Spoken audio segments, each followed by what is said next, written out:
Bom dia! Aqui é a professora Thalissa e hoje nós teremos mais uma aula de biologia.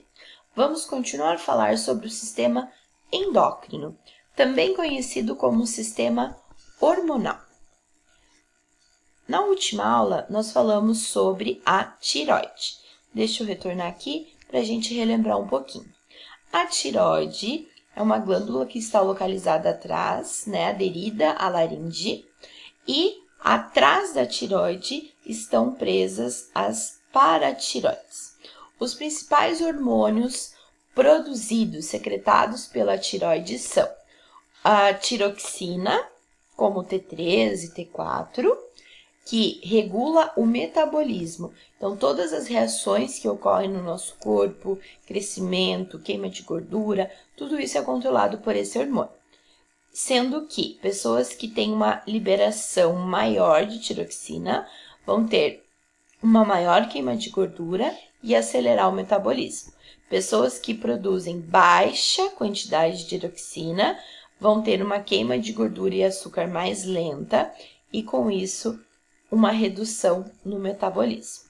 Também a tireoide atua na produção da calcitonina. A calcitonina ela atua regulando a taxa de cálcio no sangue. Uma observação importante: o iodo e o TSH estimulam o funcionamento da tireoide. O iodo está presente, por exemplo, no sal de cozinha. A carência de iodo pode causar uma anomalia conhecida como bócio, papeira, que é a inflamação ou a hipertrofia da tireoide. Vamos ver, então, como que se dá a atuação da calcitonina e também do paratormônio. Vamos falar, então, agora sobre as paratireoides. Essas glândulas estão localizadas atrás da tireoide, como a gente já viu, e elas atuam secretando o hormônio paratormônio. A concentração de cálcio normal do sangue, a concentração ideal de cálcio no sangue, vamos dizer assim, é cerca de 10 miligramas para cada 100 ml de sangue. O cálcio é importante porque ele participa dos processos de coagulação sanguínea. Então, quando a gente sofre algum acidente, para estancar ali o sangramento, precisa de cálcio, nesse processo de coagulação. E o cálcio também participa dos processos de contração muscular. Vamos entender um pouquinho como que se dá, o funcionamento desses dois hormônios. Então, o paratormônio, ele aumenta os níveis de cálcio no sangue, deslocando os íons dos ossos para o sangue, aumenta a absorção intestinal e a reabsorção dos íons no rim. Já a calcitonina tem uma ação contrária. Ela diminui os níveis de cálcio no sangue, desloca esses íons do plasma para os ossos, diminui a sua absorção e a reabsorção desses íons no rim. Então, vamos ver aqui, vamos entender um pouquinho melhor como que ele funciona. Como que se dá a regulação, dos níveis de cálcio no sangue. Na primeira situação, a concentração de cálcio ela está menor do que o recomendado. Neste caso, as glândulas paratireoides, elas liberam o paratormônio, que vai facilitar a transferência de cálcio dos ossos.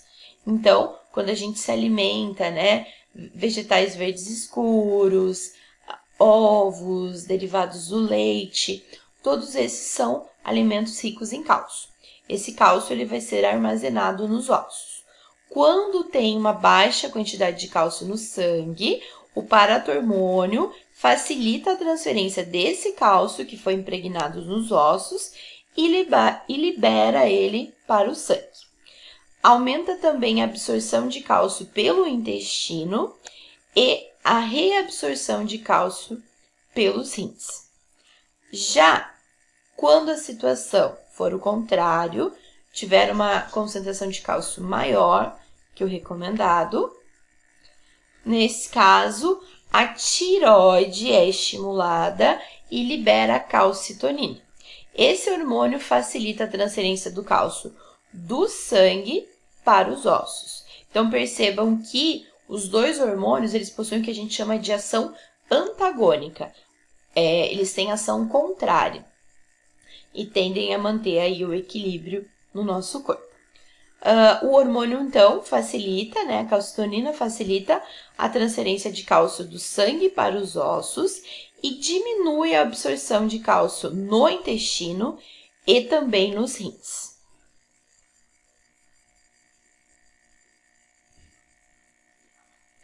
Vamos falar agora sobre as glândulas suprarrenais. Então, aqui a gente tem a representação de um rim e a glândula suprarrenal, que está nessa porção aqui, nessa extremidade do rim. Acima de cada rim, então, nós temos a glândula suprarrenal, constituída por tecidos que são morfofisiologicamente diferentes. Existe o córtex e a medula.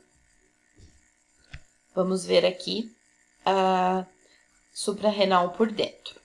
O córtex, que é essa camada mais externa, ele produz hormônios esteroides, chamados de corticoides.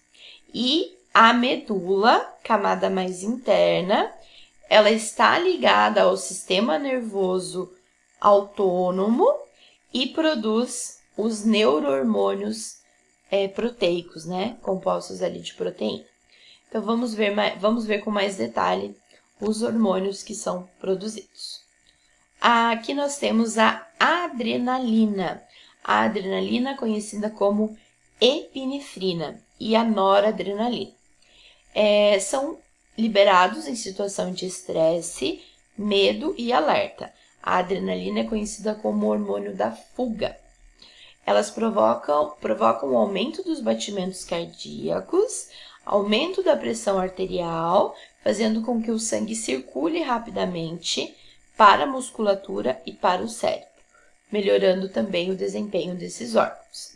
Tais eventos preparam o organismo no enfrentamento de uma situação emergencial. Então, aumenta os batimentos cardíacos e também aumenta a contração ali da musculatura, justamente preparando, né, para uma possível fuga. Por isso que é conhecido como hormônio da fuga, em uma situação de emergência. Já os glicocorticoides, como por exemplo o cortisol, é um hormônio que age convertendo proteínas e gorduras em açúcar. Ele aumenta o metabolismo e ele tem também uma ação anti-inflamatória. Tanto que medicamentos, né, bastante comum, por exemplo, pessoa que sofre de rinite. Ela vai ter ali uma inflamação, então para combater a rinite, para evitar ali os sintomas da rinite, usam, né, aplicam ali corticoides. Então, os corticoides são esses hormônios que têm essa ação anti-inflamatória. Citei o exemplo da rinite, mas enfim, existe uma série de doenças que são tratadas aí a partir do uso de corticoides. Os mineralcorticoides, como por exemplo a aldosterona, é um hormônio que age na reabsorção renal de íons como o sódio, presente no sal. Auxiliam na regulação osmótica do organismo. Regulação osmótica seria o controle da quantidade de água e de sais dentro da célula.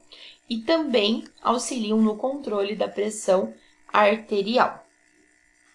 Hormônios androgênicos são os hormônios masculinos, semelhantes à testosterona. Eles são produzidos em pequena quantidade e podem ser convertidos, eles podem ser transformados em hormônios sexuais.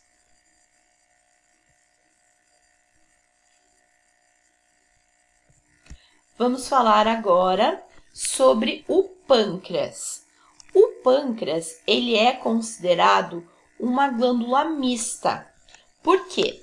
Porque ele tem a função de produzir substâncias para dentro da célula, que são os hormônios, mas ele também libera substâncias fora da célula, fora ali da circulação sanguínea, que são as enzimas, né, o suco pancreático, que vão ser liberados lá no intestino, auxiliando a digestão. Então, como ele tem essas duas funções, ele libera tanto substância para fora da célula como para dentro da célula, então ele é chamado de glândula mista. Uma vez, então, que ele tem papéis exócrinos, como eu acabei de explicar, exócrino significa fora da célula, com a liberação do suco pancreático, e aí ele tem função endócrina, ou seja, para dentro da célula, com a liberação dos hormônios, secreção hormonal. A parte endócrina, que é a parte hormonal, é composta de pequenas células denominadas de ilhotas pancreáticas, as ilhotas de Langerhans. O esquema mostra os dois tipos de células que formam tais ilhotas. Então, aqui nós temos, mostrando os ácidos pancreáticos, que produzem o suco pancreático, que vai ser liberado lá no intestino, que a gente tem o duodeno, porção do intestino. Então, ele é liberado no intestino e contém várias enzimas que auxiliam na digestão de gorduras, de proteínas. Já a parte endócrina, que seria a parte envolvida na produção de hormônios, nós temos aqui as ilhotas pancreáticas que vão produzir dois hormônios. A insulina, que é produzida pelas células beta, presente nessas ilhotas, e nós temos o glucagon, que é produzido pelas células alfa.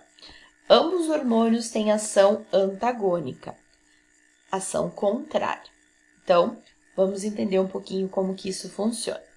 Aqui a gente tem, então a presença dessas células beta nas ilhotas pancreáticas, elas vão produzir a insulina. A insulina, ela é um hormônio que diminui a glicemia, isto é, a taxa de glicose no sangue. Então, a insulina, ela é responsável, por diminuir a taxa de açúcar no sangue.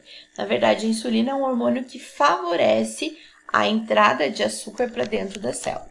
Por isso que diminui a taxa de açúcar no sangue. Já as células beta, elas irão produzir o glucagon.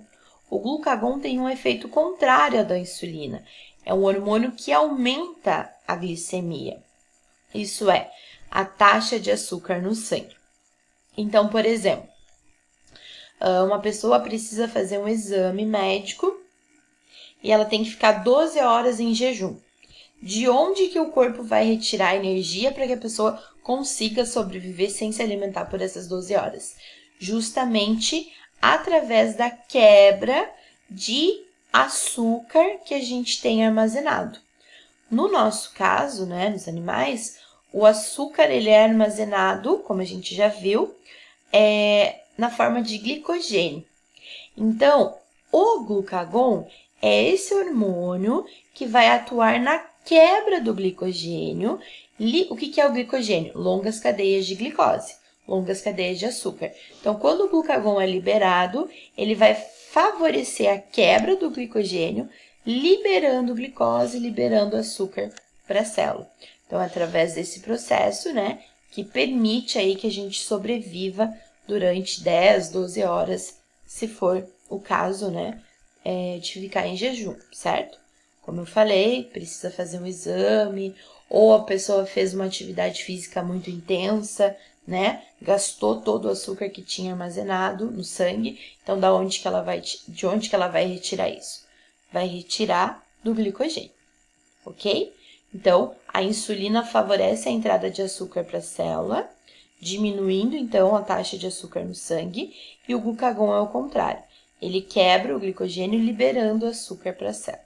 Liberando açúcar para o sangue, aumentando a glicemia, a taxa de glicose no sangue. A glicemia normal de uma pessoa em jejum, ou seja, que não se alimenta em média 8 horas, ela está entre 70 e 100 miligramas a cada 100 ml de sangue. Então, 100 aí seria o limite. Vamos entender um pouquinho melhor como que funciona o controle da glicemia. A insulina e o glucagon são hormônios que controlam a taxa de glicose no sangue. mantendo-a entre 70 e 100 miligramas a cada 100 ml de sangue, que seria a média. Imagine a seguinte situação. Após uma refeição, a glicemia está maior que o recomendado. Então, as células beta, elas são estimuladas a liberar a insulina no sangue. A ação da insulina, ela facilita a entrada de glicose nas células. Então, como eu tinha explicado, a insulina, né, ela faz com que o açúcar entre dentro da célula. Quando nós temos essa forma de transporte, né, do açúcar até a célula, é chamado de difusão facilitada. E a insulina também facilita a transformação da glicose em glicogênio, que, como eu falei, são longas cadeias de açúcar. O glicogênio ele é armazenado nos músculos e no fígado. E como resultado, nós temos a diminuição da taxa de açúcar no sangue. Agora, imagine uma situação 2. Como eu falei, a pessoa teve que ficar em um jejum prolongado.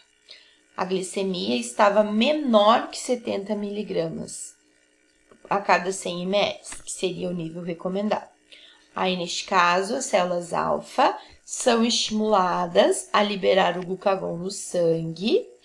O glucagon, ele vai quebrar, ele facilita a quebra do glicogênio, liberando várias moléculas de açúcar, várias moléculas de glicose para o sangue.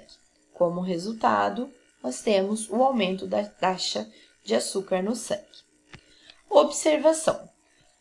Nós temos, em função de um distúrbio hormonal, a doença conhecida como diabetes. O nome científico é diabetes mellitus. Podem ocorrer 2 tipos de diabetes. A diabetes do tipo 1, que seria uma diminuição da produção de insulina devido a uma redução de células beta. Então, não tem células beta, então ocorre uma baixa produção de insulina. Ou diabetes do tipo 2, que seria uma diminuição dos receptores de insulina na membrana das células. Então, no caso do diabetes tipo 2, a pessoa, ela produz insulina, só que de alguma forma ela torna-se resistente à ação dessa insulina. Isso pode... Normalmente, diabetes tipo 2, a pessoa já nasce com essa alteração. Então, já nasce com uma redução ali no número de células beta e não vai produzir insulina o suficiente. Se for o diabetes tipo 2, a pessoa pode desenvolver com o passar da idade a partir de uma alimentação errada, a partir de hábitos, né? Hábitos não tão saudáveis, pode ocasionar essa resistência à insulina.